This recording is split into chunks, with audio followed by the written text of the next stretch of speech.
Do you need to create an interesting and memorable animation for your logo? In this video, I'm going to walk you through my process and provide you with a free template so you can follow along.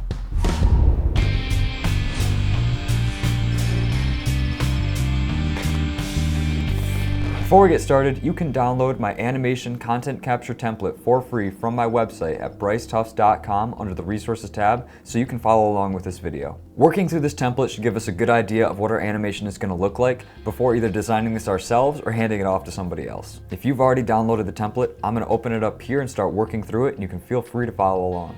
Now, first thing here, there's a spot for your title and any information that can help you keep track of the project and where you're at. Next up, we can get into the logo animation section, and the first part here are our elements. So we need to figure out which elements are going into the logo animation so we can plan ahead and make sure those elements are gathered. For my animation, I've said the logo variation that I'm going to need is the Votech version of my logo and the Votech plus tagline version.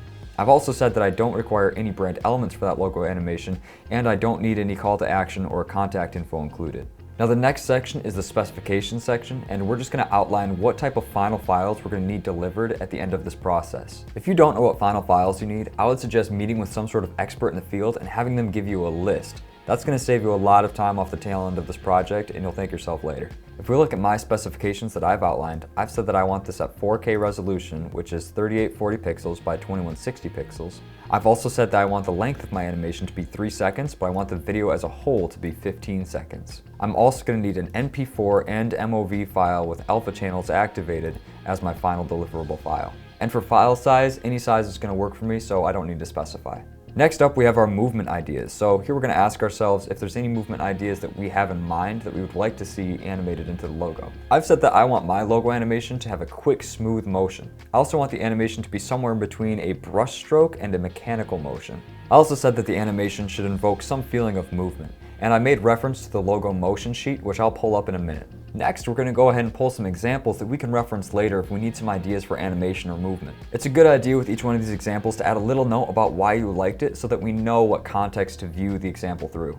For example, let's look at this animation that I pulled from Pinterest. And what I liked here is how they're incorporating their secondary colors, they're incorporating motion, and they're having that drawn-on effect that I'm looking for. So I'm going to be heavily referencing this while I'm animating my logo to see if there's any ideas that I didn't consider. Now that we've completed our animation sheet and have some idea of what we're looking for, the next stage that I like to move into is called a motion sheet. As you can see, I've just pulled my logo into Photoshop, and I'm going to use layers to try to communicate what kind of motion I'm looking for. So the first thing I like to do is just take a paintbrush and outline which of these pieces I see moving and how. I use a dot to indicate its origin point and then an arrow to indicate which way I'd like it to move. So in my piece, I would like all of my strokes to animate in with a downward motion and all of my angled pieces to animate in left to right. Now I also include some text boxes to communicate some more specific details that I'm looking for.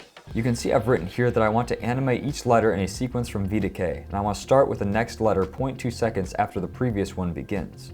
You can see I've also added a note for the tagline where I've split it into 2 pieces and asked that this fades up from transparency and then this fades up from transparency after the first one completes. And with that, we should have enough information to animate our logo, which I'll be doing in the next video. Thank you so much for watching this video. If it was helpful to you, please leave a like, and if you have any questions about the branding process, please leave them as a comment below. As I mentioned before, I have a library of free resources at bricetufts.com under the Resources tab. Feel free to explore. I've got workbooks, worksheets, and guides to help you along your branding process. This video is also part of a series where I'm designing a brand from start to finish and taking you along my process. If you'd like to see more of these videos, please subscribe to the channel and I'll be posting them soon. Again, thank you so much for watching this video. I look forward to seeing you in the next one.